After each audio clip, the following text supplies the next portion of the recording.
Olá, gente, boa noite. Olá a todos. Boa noite. Todos, todas. É uma honra estarmos aqui. Mais uma mesa do 8º Cine Virada. O Cine Virada é um projeto realizado pelos petianes do Grupo PET de Cinema da UFRB. Ele acontece presencial, porém esse ano a gente inovou, né? Justamente para abarcar e ter mais condições de estar na rede e abranger todo mundo que acessa, né? Então, o Cine Virada inovou esse ano, né? Nós estamos no ar desde o dia 24 com o nosso site cinevirada.com.br. E aí temos a competitiva Bahia e Nordeste de curtas universitários, que passaram por uma curadoria também realizada pelo nosso grupo, e as nossas mesas.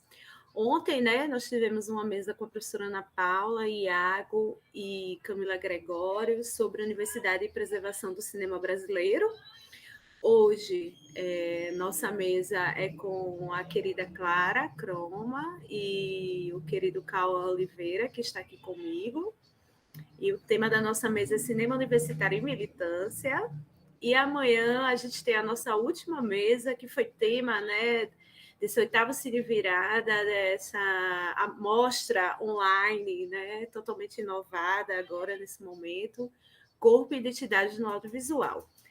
Então, eu queria agradecer, primeiramente, a Cauã, a Clara, por estarem aqui, a todo mundo que faz parte do PET Cinema, que está hoje, nessa sexta-feira à noite, trabalhando na transmissão.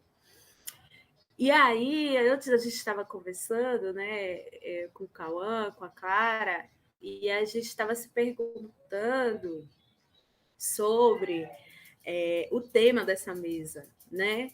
Cinema universitário e militância. E aí a gente parou na seguinte pergunta, nós todos aqui: o que é militância? E aí, para introduzir nossa conversa em termos, né, adjacências sobre o que é, primeiro, cinema universitário, né, que é um recorte bastante específico, e por que ele existe, qual a sua importância, né? E desde já, para mim, né, nessa roda que estamos, para mim é importantíssimo ter cinema universitário, é essencial que se tenha arquivos, a preservação desses arquivos de nossas produções quando estamos começando dentro da escola, né? E para mim, cinema de militância se troca por outro adjetivo, por outra epistemologia, que é cinema de ativismo. E aí, eu, muito curiosa na língua portuguesa, né, fui procurar o que significa a palavra militância, porque cinema é muitas coisas, né? Cinema é um mundo enorme que passaríamos muitas horas aqui e não íamos conseguir abranger tudo que significa cinema, né? Mas militância, no no dicionário, é um substantivo feminino que significa militar, que vem do latim militare, que significa ser soldado, ter uma ânsia, praticar uma ação.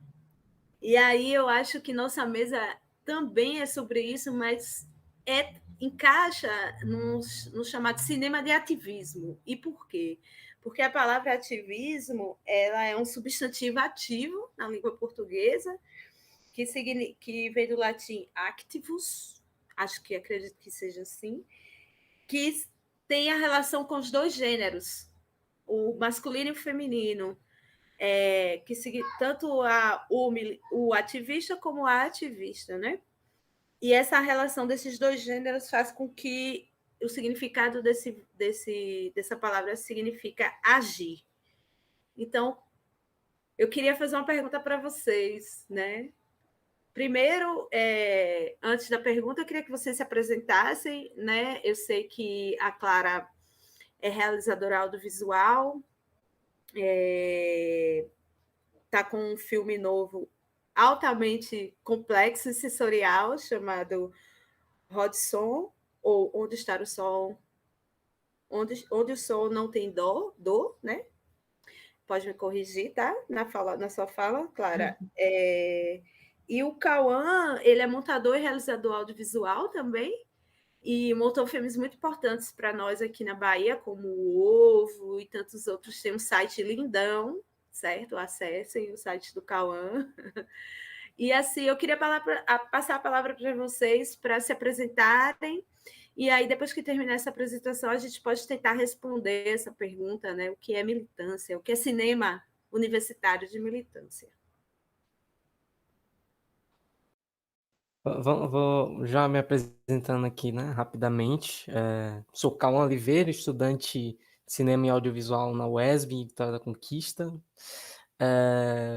Como você já adiantou, né, sou montador, sou também roteirista e diretor. Como eu ainda estou, né, nesse processo de finalizar curso, então ainda me considero um estudante universitário, ainda falta entregar meu TCC, então ainda estou muito no contexto universitário. Eu acho que todas essas minhas obras, elas têm, né, esse contexto universitário. Acho que as últimas obras que eu realizei, nem tanto, porque, enfim, toda essa questão pandemia e alguns editais também que rolaram, que saíram, fez, né, com que eu produzisse esses filmes e tivessem determinadas produções que não fossem universitárias, mas de uma certa forma eram produções de universitários, né, de egressos. Então é um povo que saiu do curso de cinema, inclusive, então tem essa ligação, né, com o cinema e universidade. E eu comecei o curso em 2017, 2016 para 2017. No ano de 2017 eu realizo meu primeiro documentário, que, enfim, saiu Brasil afora, que foi o Próxima Parada Suíça, que foi inclusive um documentário que me fez conhecer o pessoal do Cine Virado, o pessoal de Cachoeira. E aí depois dele eu fiz um outro documentário intitulado Faber. Depois fiz as ficções, né? Aluga-se Veneno no ano de 2020 para 2021, Aluga-se eu filmei em 2020, lancei em 2021, e Veneno eu gravei e estou lançando aí, é meu último filme. E dentro também desse contexto, né, pandemia, junto com Aluga-se, eu fiz também um documentário Cegocidade, que assim como Aluga-se foi lançado em 2020, distribuído em 2021, inclusive Aluga-se e Cegocidade estão na programação do Cine Virada. Nesse meio tempo, né, eu trabalho também como montador. Como você adiantou, eu fiz a montagem do Ovo, que é um curta-metragem de Rayane Telles, amiga minha, parceiraça e gênia. Essa menina é um absurdo, assim, aprendo muito com ela e, enfim, ela inspira muito a gente daqui, né, principalmente daqui de Vitória da Conquista. Também montei Entre Uninhas Andorinhas, um curta-metragem de Daniel Leite Almeida, que é outra grande inspiração nossa daqui. Ele também dirigiu um longa-metragem que vai estrear agora em dezembro, no Festival de Brasília, que é Alice dos Anjos, e que é um longa-metragem que eu tive o prazer de fazer a comontagem com ele. Então, eu também tenho meio que essa experiência, né, de montar um longa. E também, como roteirista, quase esqueço, tô no desenvolvimento de roteiro do Memória de Sangue, também com o Daniel e Rayane, trabalhando junto. E é isso, meu portfólio parece até que eu tô num Pint aqui, né, vendendo produto, mas enfim, é porque eu acho importante falar desses projetos, né, de uma forma com que eu já adiantei, né, anteriormente. São projetos que também estão ligados, né, com a universidade, estão ligados, acredito eu, com esse tema aqui que a gente vai falar aqui ao longo da noite.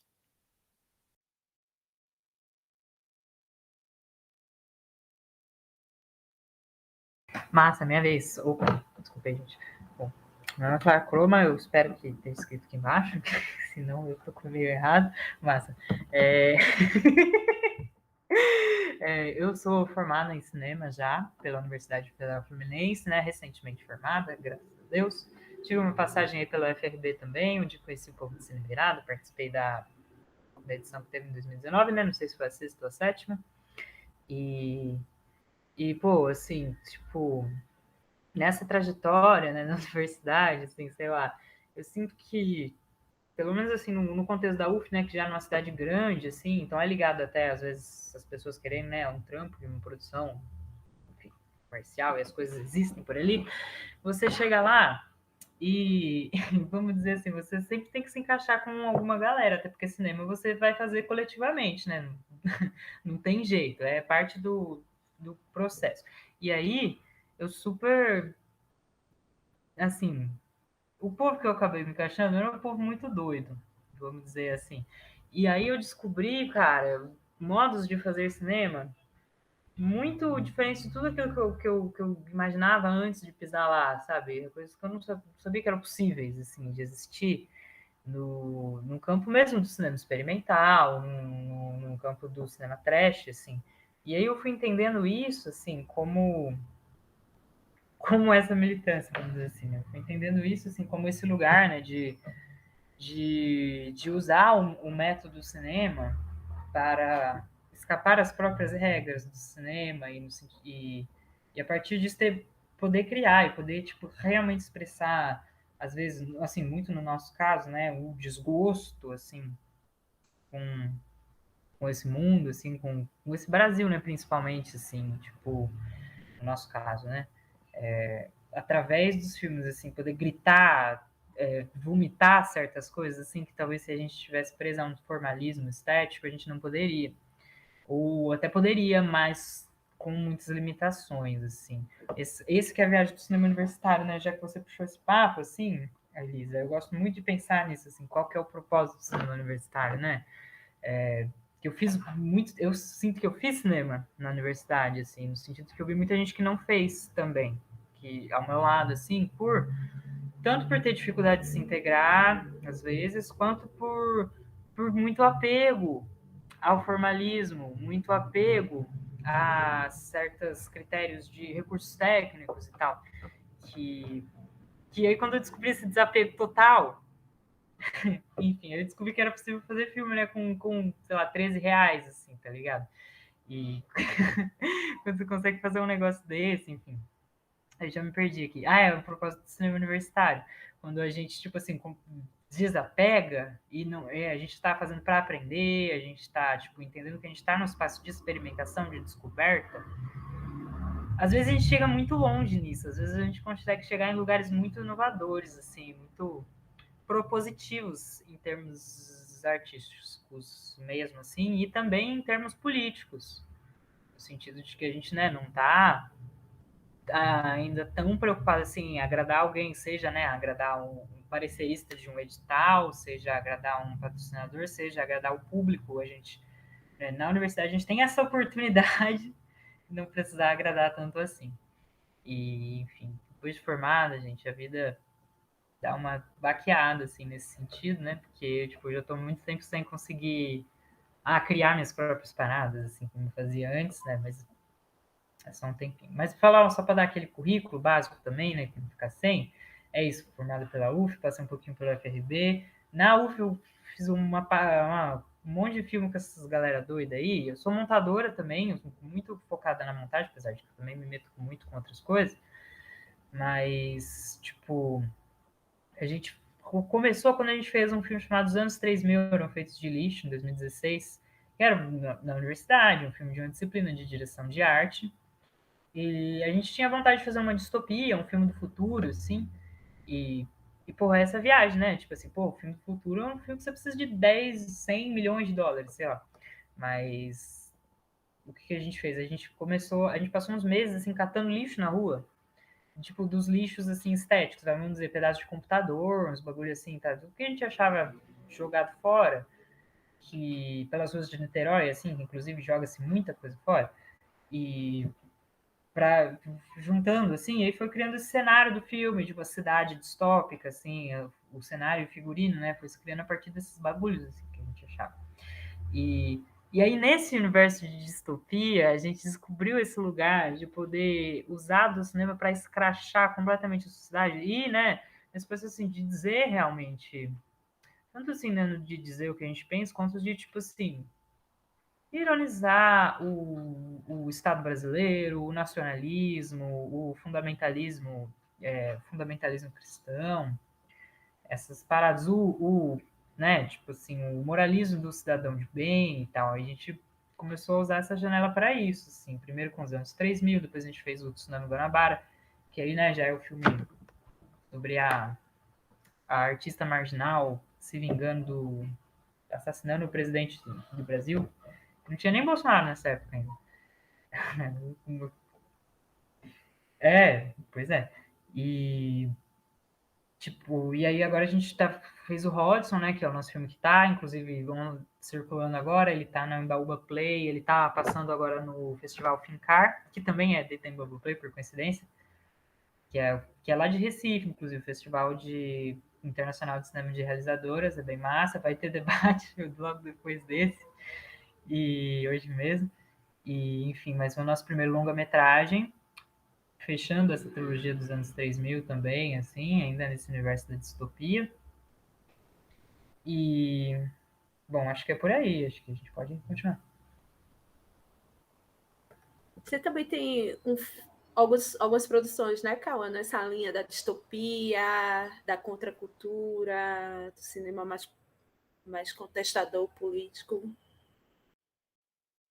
Sim, sim.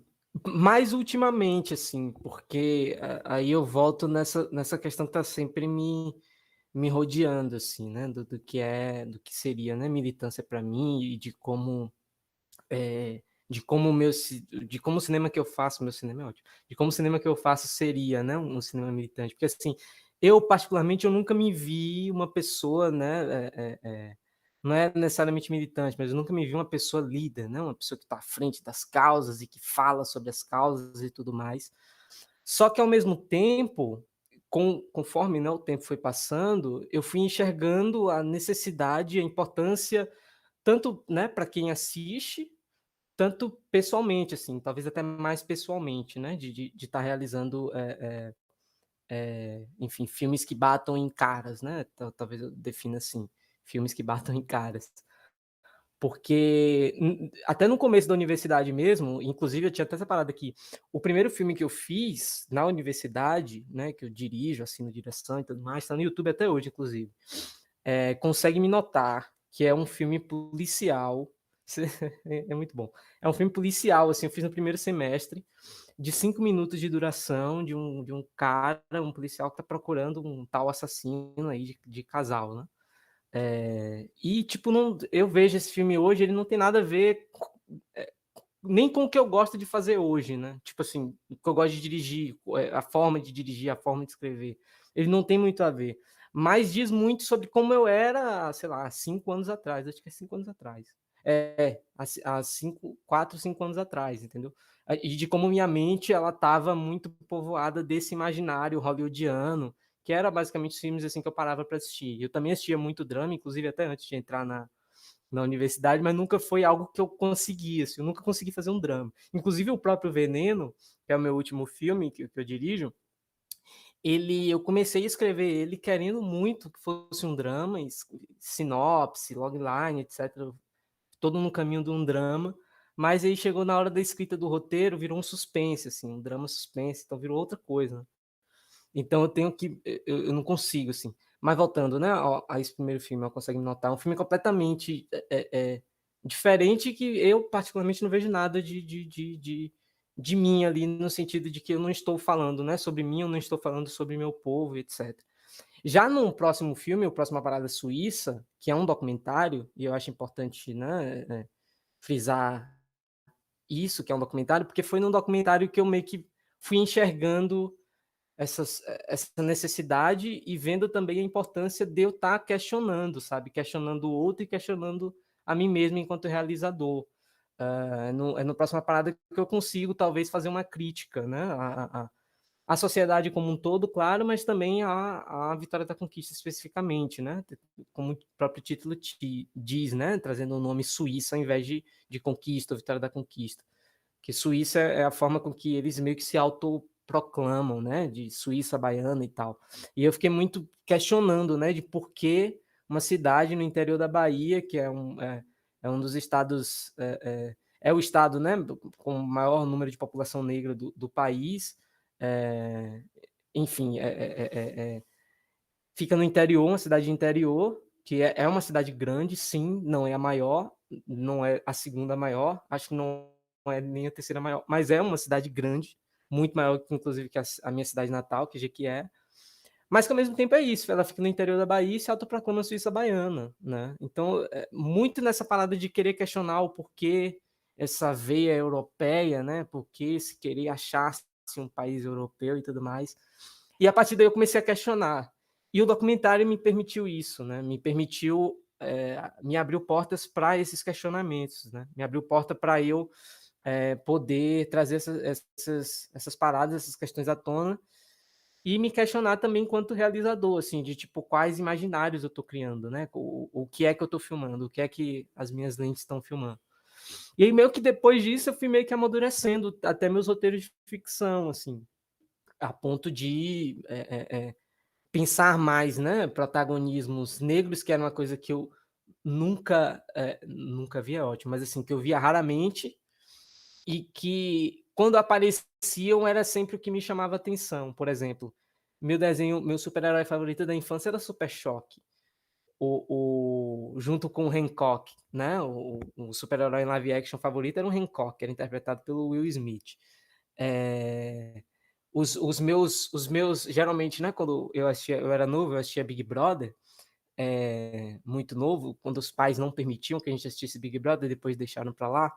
Mas eu lembro que nessa época que eu era mais novo, eu assistia Big Brother, sempre tinha pelo menos uma ou duas pessoas negras, assim. E era sempre com quem eu me identificava. Então isso meio que sempre teve em mim, mas eu só fui racionalizar essas paradas, tipo, depois. Eu acho até que depois de fazer os documentários, depois de participar do Cine Virada, depois de conhecer realizadores, né, que já pensavam isso antes de mim, que eu fui entendendo essa necessidade. E aí eu venho, né, para esses filmes recentes, né, que buscam, né, trazer esse protagonismo, essas vozes, e isso vem meio que uma frente, não só minha, óbvio, né, como já citado, O Ovo, que é um filme de Rayane Telles, que tem não só o protagonismo, como todo o elenco, né, principal do filme. Acho que são dois personagens, basicamente, o marido e a esposa, que estão decidindo o nome do filho deles,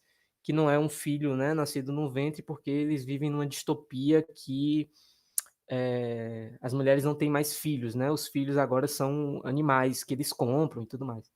Então, tem todo esse lance. Claro, assista esse filme. E aí. Rapidão, ele tá online? Ele vai tá. Como é que conta aí pra gente? Tá online agora. Acho que Ó. tá online até amanhã.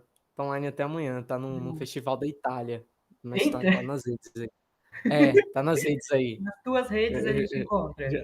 Já eu faço o jabá completo dele. E ele é um filme que é isso, né? A Rayane, ela é também uma realizadora que vem nessa frente, né? De trazer protagonismos negros, mulheres, né, negras como protagonistas, que ainda um outro caminho, né? Porque enfim, né? Se a gente vê poucos protagonismos de homens negros, quiçá o das mulheres, né? Que são ainda mais silenciadas nessa história toda. Então, nesse último filme eu assino a montagem, então foi muito massa ter toda essa troca com Rayane, aprender muito com ela e poder dar uma ajuda mínima ali na montagem. Tem também Daniel, que ele fez o Alice dos Anjos recentemente, o longa, que é uma adaptação do Alice no País das Maravilhas, só que com Alice num sertão, negra, com personagens transformados, né, em personagens do sertão. A gente tem o coelho que não é o coelho, e na verdade é um bode. Tem o pajé, tem o calango, tem o sanfoneiro maluco e o Tatu-Pebe. Então, assim, é uma alegoria, né, uma ode ao sertão enfim, e a nossa cultura com um clássico da literatura. E eu também estive na montagem desse filme. Então, de certa forma, eu estou meio que envolvido com essa galera, eu não estou fazendo isso sozinho, não sou o único que trago esses protagonismos.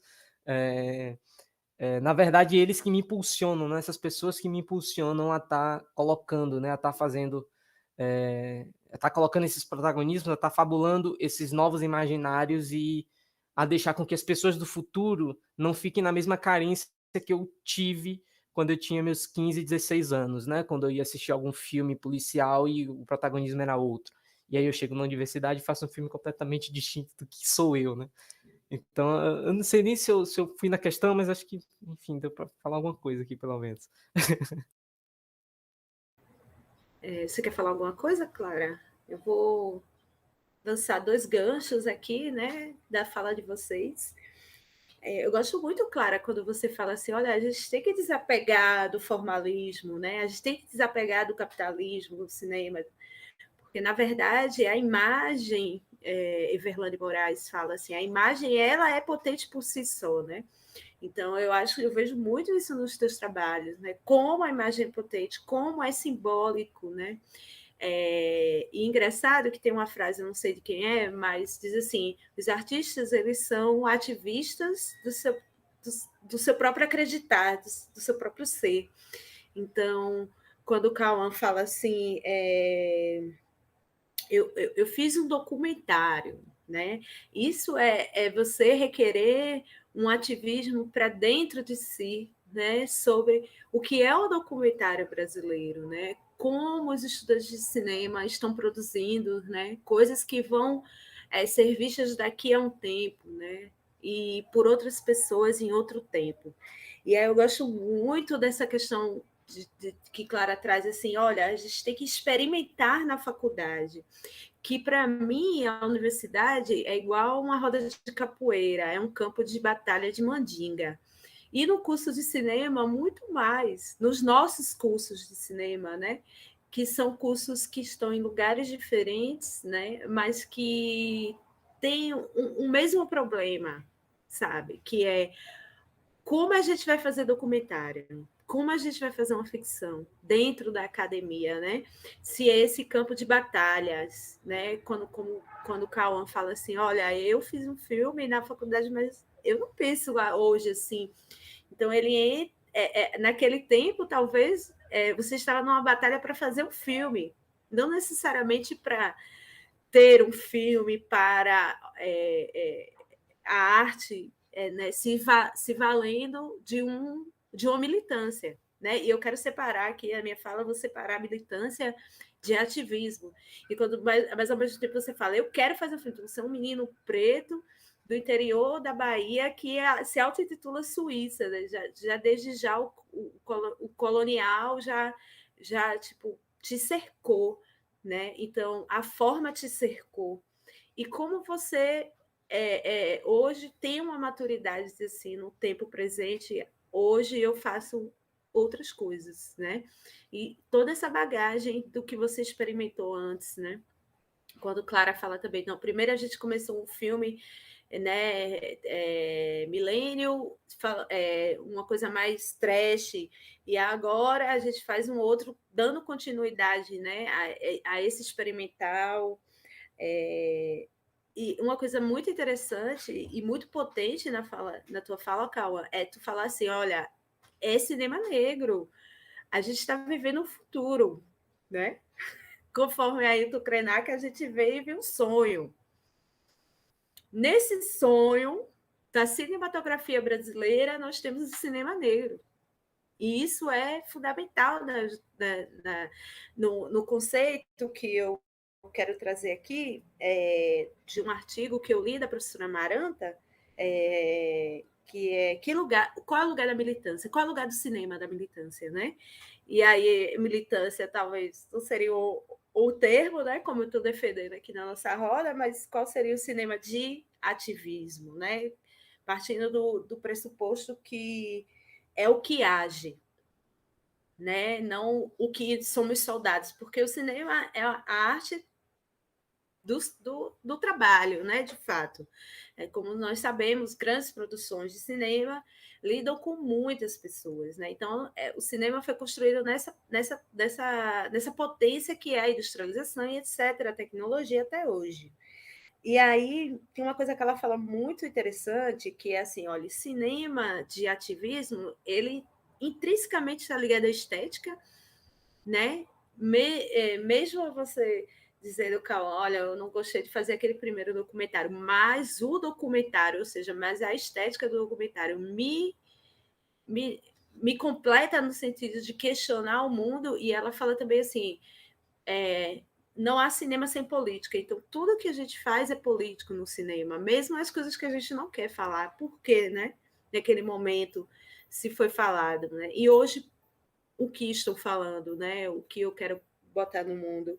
E é engraçado que lá para as tantas ela fala assim: será que o cinema salva as pessoas? Vocês acham que quando a gente lança uma obra, né, no mundo, a gente consegue salvar?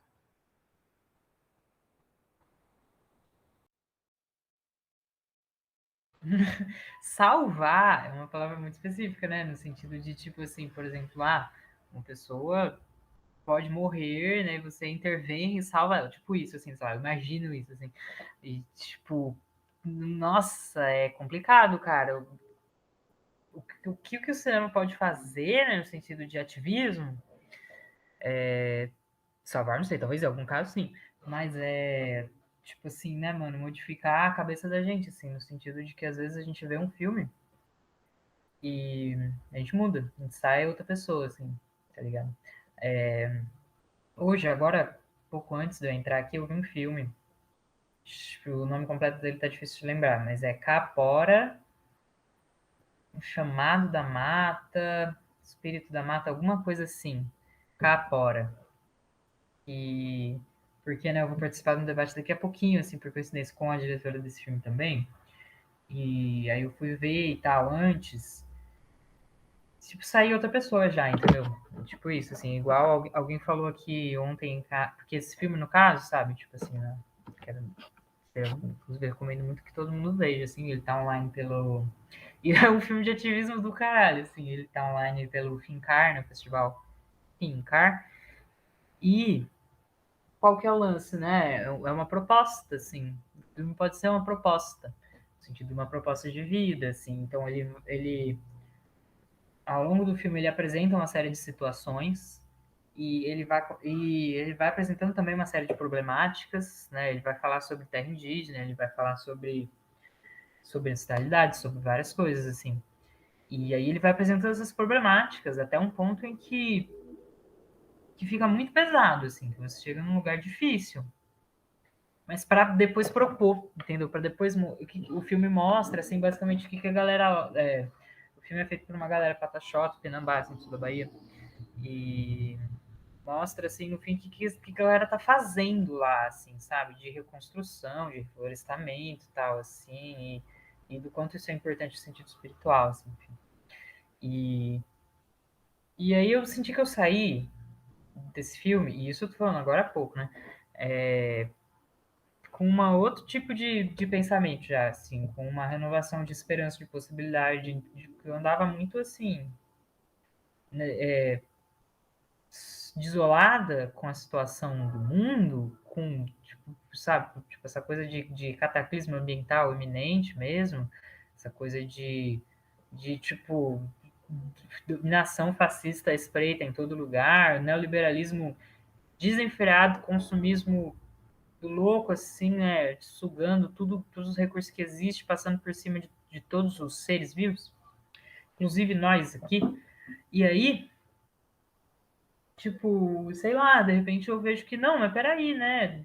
Existem possibilidades também de nós, espécie humana, com a capacidade de, sei lá, dialogar e criar coisas a nível, né, regional, global, tudo, fazer alguma coisa de reverter ou de melhorar as paradas, assim, né? Tipo assim, me fez crer, crer nas possibilidades da vida de novo. Isso é um filme de 20 minutos fez isso comigo. Da mesma maneira que ontem, tipo assim, aqui em Pinda, a gente iniciou uma... Pindamonhangaba, né? Que é a cidade onde eu tô, a cidade onde eu sou, no interior de São Paulo, no Vale do Paraíba. E onde eu estou agora, né? Eu tô aqui nessa casa que eu tô, que é um espaço cultural também.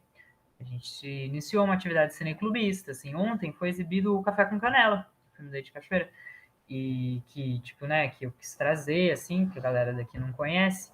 E o que as pessoas falaram depois no debate foi isso, assim, tipo, o quanto, né, você entra numa sala de cinema e você sai outra pessoa, assim, alguma coisa aconteceu ali.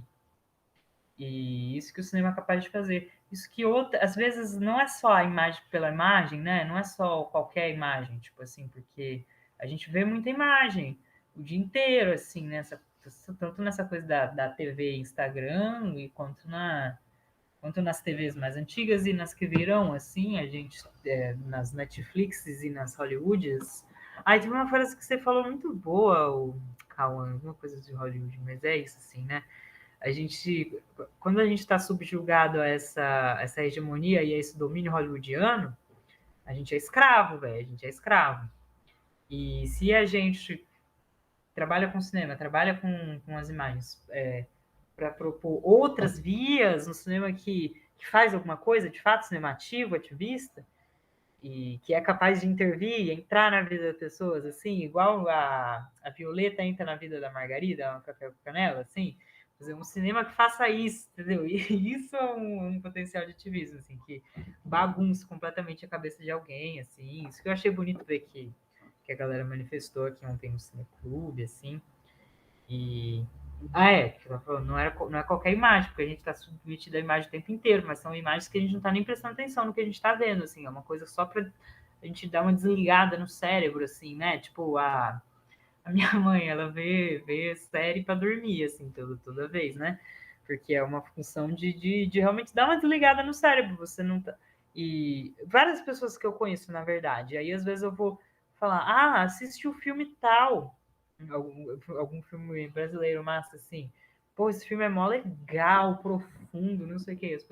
Muitas pessoas eu escuto falar, não, mas eu não quero uma coisa que para pensar, entendeu? Eu quero uma coisa só para relaxar, uma coisa que eu não tenha que pensar, que não mude nada na minha vida, que não intervenha no meu caminho. Então, assim, eu faço um pouco dessa militância no seguinte. Agora eu falo até militância mesmo, porque essa é a minha guerra, no sentido oposto, né? De fazer com que a gente possa ter as imagens, e o cinema, principalmente, para intervir radicalmente na vida das pessoas, para mudar alguma coisa. Não sei se salvar ninguém, não sei se tem salvação. Isso não, não sei. Ainda não descobri. Mas dá para tentar, entendeu? É tipo isso, tentar. E mesmo se não for para salvar, que seja melhorar, que seja aliviar um pouco. Por aí. Eu tô nesse caminho, assim, também, dessa linha de pensamento, né? De achar que o cinema não salva, mas isso também não é um demérito, não é algo ruim do cinema. Mas eu acho que o cinema tem um papel muito importante que é de pavimentar esse caminho, de mostrar que, olha, a gente tá vendo o que tá acontecendo, tá bom? A gente tá vendo que vocês estão matando pessoas negras, a gente tá vendo que vocês estão assassinando pessoas trans, a gente tá vendo tudo, a gente tá acompanhando, e a gente sabe, né, que isso é uma construção cultural, né, de, de, de, de domínio, de poder, de você subjugar o outro e tudo mais. Então, eu acho assim que o cinema ele não salva imediatamente, ele não vai modificar, né? A partir do momento que eu coloco a partir do momento em que o Jordan Peele coloca um personagem negro, um protagonista negro no seu filme de terror, isso não quer dizer que George Floyd vai ser assassinado 2, 3 anos depois. Não é assim. Mas isso vai mostrar que a gente está atento a toda essa construção histórica, a gente está derrubando aos poucos essa né, construção histórica, e a gente não vai parar. Acho que talvez o cinema ele também reanima, né? Ele também dá esperanças, porque assim, eu tava num período muito, eu tô ainda, na verdade, né, num período muito descrente com o mundo em si, né? Por isso que talvez eu esteja nesse pensamento de que o cinema não salva. Mas eu tô muito descrente não com os meus, né? Não com as pessoas que eu sei que vão assistir um filme e vão parar para refletir sobre o filme, ou que vão ver alguma matéria e vão se padecer, né, da matéria, enfim. Não dessas pessoas, eu estou descrente com as outras, né, com o mundo como um todo, né, que a gente sabe que é ainda agressivo, que é ainda misógino, que é ainda racista, que destrói, né, o meio ambiente e ri e faz arminha com a mão, enfim. Esse é o mundo que me traz muita descrença e me faz, enfim, ficar refletindo sobre o que eu estou fazendo, refletindo até sobre existência, viagens loucas, mas... E aí, nesse mesmo período em que eu estou nessas viagens, eu pago ingresso num cinema de shopping para assistir Marighella e termino o filme renovado, sabe? Sentindo que, pô, há possibilidade de mudança, mesmo que isso também não é spoiler, né? Mesmo que todos os personagens, né, que defendem uma causa morram, no final é um filme que, tipo, você termina com um respiro, você termina com dá para mudar, sabe? Se eles passaram por isso e as coisas mudaram, a gente está passando por isso, essas coisas também vão mudar. E isso não só para ditaduras ou regimes militares ou quer que seja, é para tudo, né? Como um todo. A gente está vivendo um período que eu acho muito importante, que é que a diversidade está sendo discutida, né? De todas as formas. Cria-se, o que também me deixa também descrente, mas ao mesmo tempo faz parte desse processo, é que ao mesmo tempo que você divulga, né, sobre pelo menos é uma visão minha, ao mesmo tempo que você divulga, né, sobre essas diversidades, sobre como o racismo afeta as pessoas, etc., isso faz com que outras pessoas tomem coragem para serem ainda mais escrotas mesmo, assim. Do tipo de, eu vi um vídeo recentemente de uma mulher, um homem, eu não lembro quem foi, que foi preso pela polícia, né, porque o policial chegou e, por favor, entre aqui no camburão, por favor. É isso que eles fazem, né? E a pessoa ficou aos gritos de macaco, chamando outra pessoa negra de macaco como se fosse normal, né? E poucas pessoas no fundo gritando fogo nos racistas, fogo nos racistas. Eu acho que esse vídeo para mim foi meio que um retrato do Brasil e talvez do mundo. Eu vou falar Brasil, não vou falar mundo, porque eu não sei como é que tá o mundo em si, né? Mas o Brasil sei bem. É um retrato, assim. Há poucas pessoas gritando no fundo fogo nos racistas, há poucos racistas sendo queimados, e quando eu digo queimado, né, não é no sentido literal, ainda bem. E ao mesmo tempo, enfim, eles ainda estão aí, eles ainda existem, mais escancarados ainda, porque eles estão sendo visibilizados, né? E a polícia está aí agindo com eles como se eles não fossem criminosos. É isso que a polícia faz. Não age como se eles fossem criminosos. Ser racista no Brasil não é crime ainda, né? É crime perante lei, a lei diz que é crime, mas a gente ainda não viu um caso, né, de racismo ser tratado como um crime, né? E, pelo contrário, a gente vê outros crimes, né, acontecendo contra essa população enfim, que acaba sofrendo. Então, eu tô nessa noia descrente, mas ao mesmo tempo eu encontro uma fagulha de esperança num filme, eu encontro a fagulha de esperança no cinema, e não só em Marighella, né? Em vários outros filmes, de amigos, de pessoas, né, ligadas ao cinema, de cineastas brasileiros. Então, assim, ele dá, né? Ele pavimenta esse caminho que está a ser construído, que não vai ser salvo imediatamente, mas que num ponto futuro esses filmes que estão fazendo hoje, no futuro, estão servindo, né, para alguma coisa. Acho que é meio que nesse caminho assim que eu penso.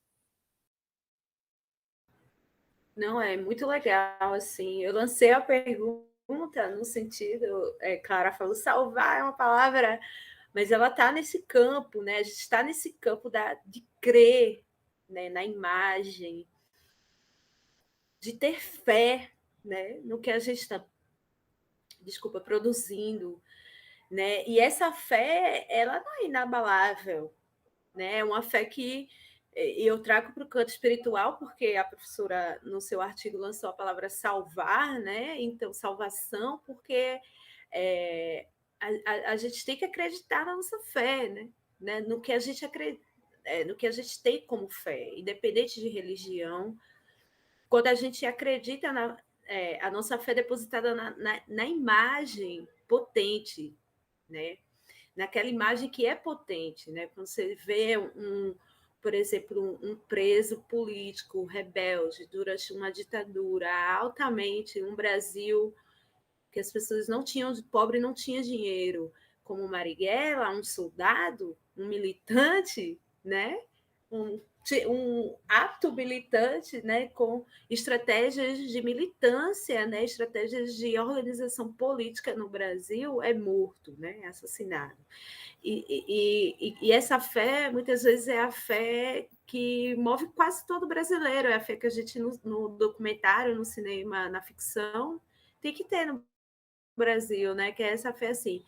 Por exemplo, você falou, Cauã, a questão da lei e da justiça, né? A lei está lá, mas quem faz a justiça? Quem são, né, as pessoas que estão atrás da fazendo justiça, né? Como o caso da Luana Barbosa, que é um caso escrachado para toda a sociedade e simplesmente passa ao relento, né? Uma mulher preta, lésbica, sapatona, altamente masculina, que está andando na rua e é carregada pelo camburão da polícia e arrastada.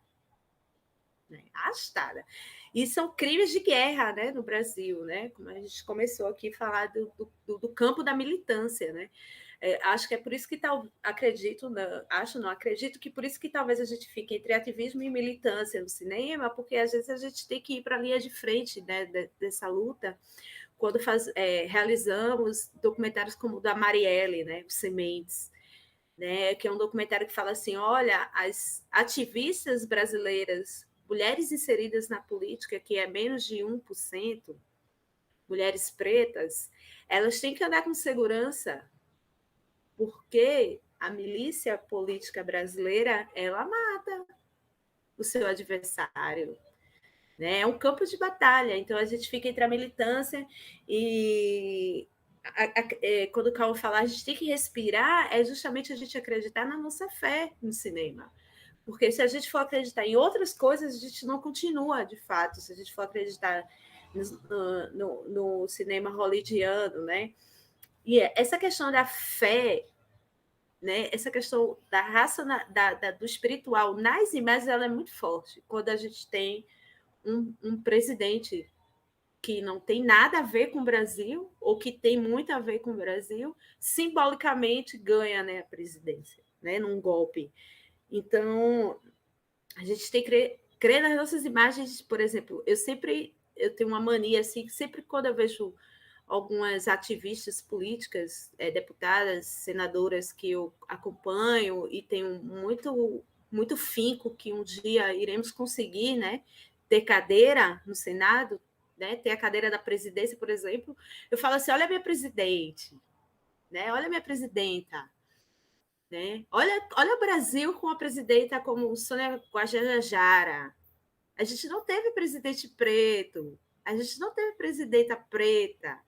Então, assim, é um campo da representatividade no Brasil. É como se em 2021 nós tivéssemos que dar conta de tudo atrás, né? Porque tudo foi dominado, né? E aí, esse respiro é entender que nossa fé no salvar, e necessariamente esse salvar não está no campo da dialética, não é um campo que vou te pegar como muitas vezes alguns parâmetros de assistência social faz, vou te pegar, vou te internar.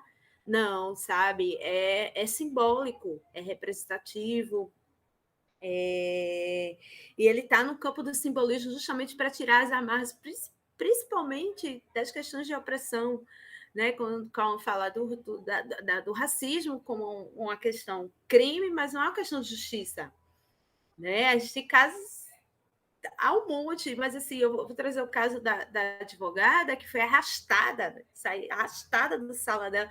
Jamais aconteceria com uma pessoa branca no Brasil. Legitimamente branca, passabilidade branca, tudo. Então a gente está no campo, a gente é descendente de povos indígenas, né? Boa parte da população brasileira. Então a gente está num campo do simbólico o tempo inteiro. Né? E aí, recentemente, falando um pouco desse campo, um deputado xingando um ativista indígena, né? Porque eles estão lá, né? Tentando nos salvar de um possível colapso ambiental, que já vai rolar, mas a gente não sabe, porque a natureza ela se renova, ela se reinventa, né? A gente a gente, na verdade, só veio para destruir a natureza, mas ela está ali ainda, os rios, ainda temos rios importantes no Brasil, né, geradores de energia, inclusive. Somos potência em energia, né, na América Latina. Você não pode ter um iPhone 13. Então, é um nível simbólico, altamente simbólico, né? Existem pessoas que estão dizendo, não, índio é cocá, idiota e burro. Não, índio não pode ter iPhone 13. Olha, então a gente tem que crer bastante nas imagens, né? Para elas poderem chegar com a potência de salvação, porque nós estamos num campo muito micro, né, de política, trazendo um pouco aí da sociologia, estamos num campo muito micro, né, mas nossas obras não, elas estão no campo macro. Eu acho que é por isso que a Maranta nos traz um pouco dessa palavra para nos dar um respiro, né, a partir do momento que a gente diz assim, minha fé abalou, né? Minha fé abalou quando Marielle morreu, né? Foi assassinada brutalmente. Minha fé abala quando outras pessoas que são tão simbólicas e representativas para a nossa juventude morrem.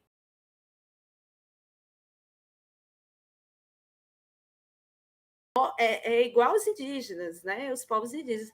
Mata um, nasce outro, mata um, nasce outro, e a resistência. Então, esse campo da salvação ele está muito mais numa resistência, né? Da nossa arte, como nós, ativistas da nossa própria arte, né? No nosso agir, nós acreditamos no nosso agir, né? Como mudança. E aí eu queria lançar uma outra pergunta, já me encerrando nas minhas perguntas,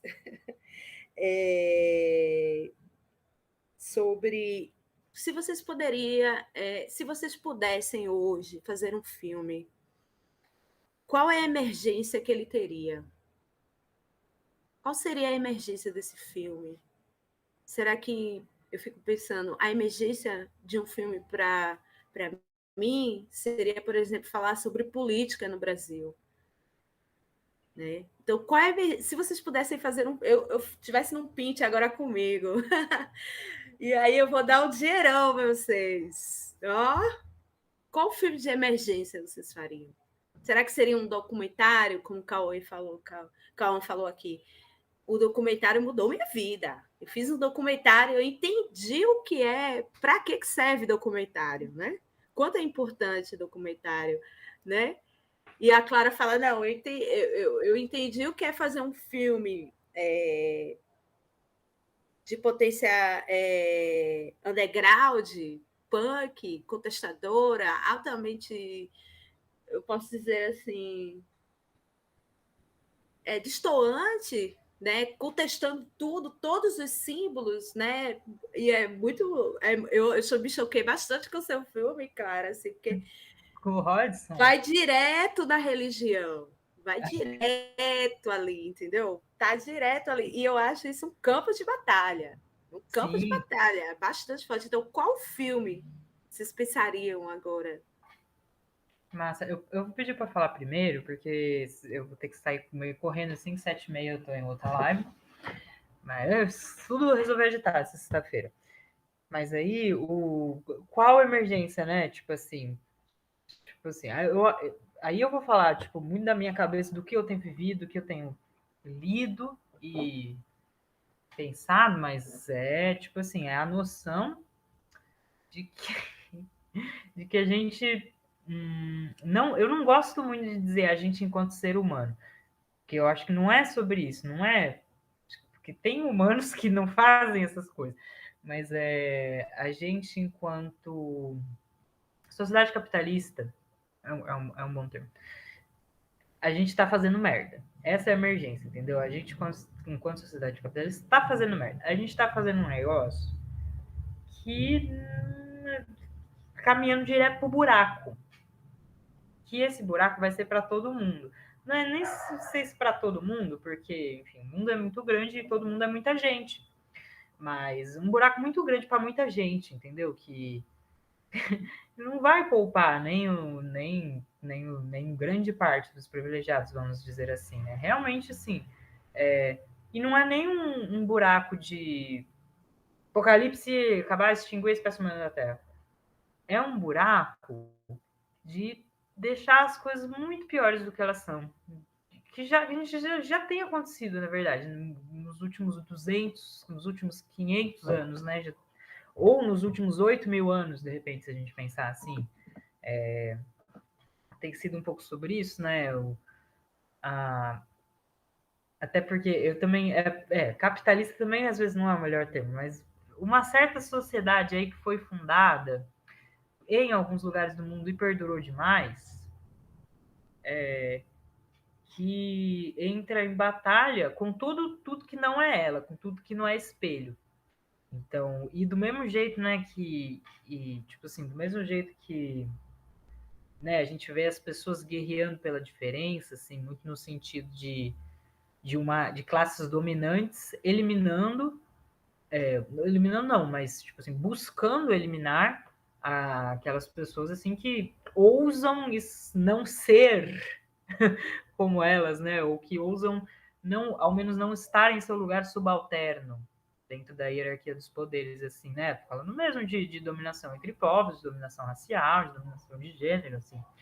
Isso, e ao mesmo tempo, né, que essa dominação daquilo que não é espelho também se aplica aos outros seres não humanos, né? Tipo assim, no sentido de que para a gente ter o nosso alimento, a gente destrói tudo que existe para a gente poder ter um teco de terra para plantar o alimento que a gente vai comer.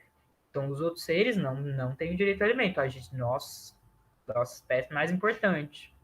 Ou, sei lá, nossa sociedade urbana é mais importante. Então, acho essa é a minha emergência principal. Por exemplo, se você me desse aí 1 milhão, fazendo um filme agora, 1 milhão de real. Porra, ia fazer com certeza mais uma distopia, porque eu sou viciada, eu sou apaixonada. Mas aí pegar nisso aí, entendeu? Porra, sei lá, imaginar, assim, a guerrilha da floresta, assim, da galera no mundo já totalmente devastado, assim, uma das últimas florestas que existe, assim, lutando para plantar mais, de repente, lutando para expandir isso, defender um território, assim. Esse é o tipo de coisa que eu penso, tá ligado? E é isso que eu deixo aí. Nossa, que pergunta difícil, cara. Eu acho que eu vou... É muito difícil, porque, de uma certa forma, as nossas emergências, né, elas vão mudando, né, conforme vai se passando o tempo. Até pouco tempo atrás, minha emergência era fazer um documentário, infelizmente não consegui, mas era fazer um documentário sobre uma população daqui de Vitória da Conquista que está sendo expulsa dos seus alojamentos, né, de seus equipamentos, seus assentamentos. Ai, meu Deus, esqueci, enfim. Está sendo expulsa, jogada fora pelo poder público daqui, né? Pela prefeitura daqui, sendo tirada de trator mesmo, assim, nas suas casas, seus barracos derrubados. Então, até pouco tempo, minha emergência era essa. Talvez no primeiro semestre do ano. Agora, no segundo semestre do ano, está gritando muito uma emergência, né? De falar sobre a população negra que está sendo... está desaparecendo e está sendo exterminada, né, nos últimos tempos. Até na própria pandemia, se a gente lembrar do caso do garoto que foi morto dentro da própria casa, assim. Então, a gente não tem sossego nem dentro da nossa própria casa, né? Então, talvez minha emergência seria falar sobre isso, mas eu entro numa outra emergência também, que é dialogar com o público sobre isso. Talvez é o nosso maior desafio enquanto cineasta, você fazer um grande filme, né, um bom filme, e que dialogue com o público, que faça o pessoal que saiu do cinema entender aquilo e falar, opa, eu entendi, tem alguma coisa errada, tem alguma coisa acontecendo vindo de fora. Acho que um filme recente brasileiro que meio que faz isso é Bacurau, assim, no sentido de que foi um filme que massivamente as pessoas foram ao cinema, né, um filme nacional, se a gente parar para pensar, as pessoas massivamente foram ao cinema e eles tinham ali uma mensagem. Eu não posso afirmar que as pessoas que, né, que saíram, né, do cinema, saíram com a mensagem que o filme queria dizer, mas eu acho que boa parte entendeu ali que tem uma questão, né, da nossa visão para os norte-americanos, né? Para os norte-americanos não, para os estadunidenses, né? Que a gente costuma ver eles muito como heróis. E eu volto até, Elisa, no que você falou mais cedo sobre não há cinema sem política. Você também falou do cinema hollywoodiano e tal. Eu acho que o cinema hollywoodiano ele está muito bem configurado porque é uma coisa que tem 100 anos, quase 100 anos ou mais de 100 anos, consolidado, e que ele tem uma mensagem a passar e que ele consegue sempre passar a sua mensagem, que é tipo, somos os heróis. Nós somos os povos que somos os heróis. Não à toa, quando o Thanos vai destruir o mundo é Estados Unidos, né? Não à toa, quando os super-heróis, o Homem-Aranha precisa salvar, né, o mundo é a Estátua da Liberdade. Então, assim, eles constroem esses signos, né? E a gente cresce com isso, né? Eu volto a falar sobre o meu primeiro filme, eu cresci tendo essa visão. E eles tratam sobre seus heróis, né? Como heróis. Por exemplo, tem um filme que é sobre um sniper americano, se eu não me engano o nome do filme, que é do Clint Eastwood, que é um filme sobre um americano que vai para os lugares, que é condecorado, baseado em uma história real, de um sniper americano condecorado por matar vários inimigos em guerra, assim, por exterminar povos de outros países, basicamente isso. Esse é o herói, né? Que nada mais é do que um terrorista. Eu só te interromper um segundo, Cauê, é isso, assim, nós somos os heróis, nós somos os vitoriosos e o nosso modo de vida é o correto. E nós, exato. Enfim, e vocês todos devem se espelhar em nós, assim, é isso que a gente aprende com o cinema americano. Eu vou mandar um beijo pra vocês, eu tô saindo correndo. Eu finalizei. Certinho, um beijo, cara. Obrigado, sempre um prazer estar aqui contigo, viu, Clara? Igualmente, amo vocês, saudadona, Cauê. Clara. Assim, Clara, você pode ficar 2 minutinhos, porque a gente já pode encerrar. Cauã, você terminou? Eu vi que você estava... Eu já estava caminhando já para o final. Eu já ia caminhar para o final já, que era só falar isso, né? Que o cinema hollywoodiano é político. E é uma construção política de anos, né? A gente vê isso claramente. E eu ia trazer em paralelo essa história do sniper americano com Marighella, que para mim é um herói, porque ele lutou contra o regime fascista, lutou contra uma ditadura no país, que foi baleado e preso por gritar viva a democracia. E a partir do momento em que Lázaro Ramos, oh meu Deus, Wagner Moura anuncia que vai fazer esse filme, a partir do momento que se começa a divulgar, as pessoas passam a boicotar o filme porque intitula ele como terrorista. Então a gente não tem uma visão de nossos heróis, mas tem uma visão do que são os heróis americanos. E eu acho que isso é um grande trunfo de Hollywood, né? De criar essa política a partir dessa hegemonia deles mesmos, assim. Enfim, era mais ou menos isso. Nunca tinha pensado nessas palavras, tipo assim, quem é o herói brasileiro? Existe algum? Macunaíma, olha, aí a gente vai entrar os heróis... mais profundo. Isso. Porque a gente tem outros heróis que não são heróis, né? A gente tem outros heróis que não são heróis. A Princesa Isabel é uma heroína. O Dom Pedro são heróis. Esses são os heróis da hegemonia Meu último herói foi o Abdias do Nascimento. Meu último herói. Recentemente, está sendo meu herói ainda, porque, né? E aí, finalizando nossa mesa, né, Cauã, Clara e todos que estão aqui nessa rede, nossas emergências o que a gente quer falar de nós para o mundo, nossa cara na tela, né? A cara preta, a cara trans, nossa salvação é nossa fé, são as nossas questões espirituais, né? Nossa estética é altamente experimental e num tempo espiralar, da qual a gente retorna às nossas origens para entender quais são os campos de batalha de simbolismo, e nossa atuação é ativista militante, né? Então eu termino essa mesa com essa reunião de palavras-chave e me lançando como imagem potente junto com vocês aqui. Queria agradecer bastante, Cauã, pela disponibilidade, Clara, pela disponibilidade. Queria pedir a todos, todas e todos que acessem as redes de Cine Virada, cinevirada.com.br, Instagram, assistam nossas sessões, votem. Agora, domingo, a gente vai ter encerramento da votação, então tem filmes muito bons sendo produzidos, tem documentários, tem o filme do Cauã. Eu quero ver teu filme novo, e o novo aí. Corre lá, cinevirada.com.br. E eu quero agradecer, gente, ter uma ótima boa noite.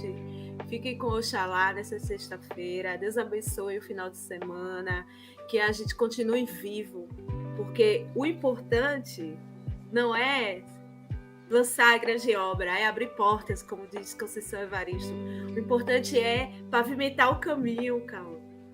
Né? O importante é esse. Então, para o cinema, diante dessa mesa, fechando essa gira com vocês, é isso. Muito obrigada. Tenha uma boa noite, gente. Obrigada demais, Elisa, por mandar bem.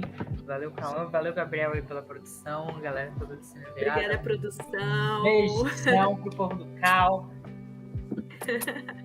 Beijo, gente. Obrigado, tá? Boa noite. Boa noite.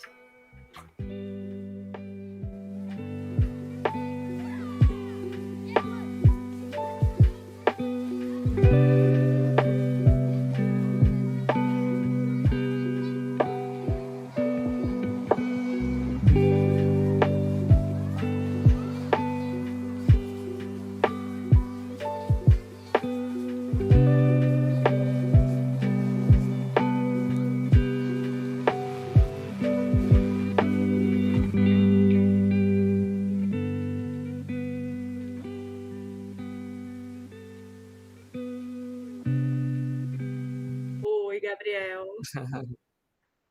Foi.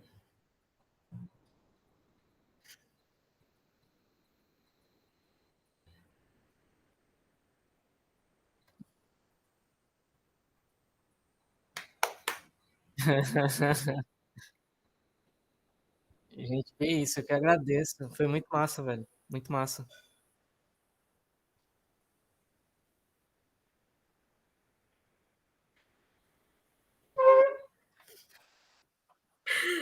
Amém. Amém. Vou dar uma olhada lá depois. Eu Dar uma também olhada vou me depois. ver. Ai, meu Deus. Não, foi 1 hora, mas tipo assim, foi 1 hora, mas foi muita coisa assim dita, achei bem massa.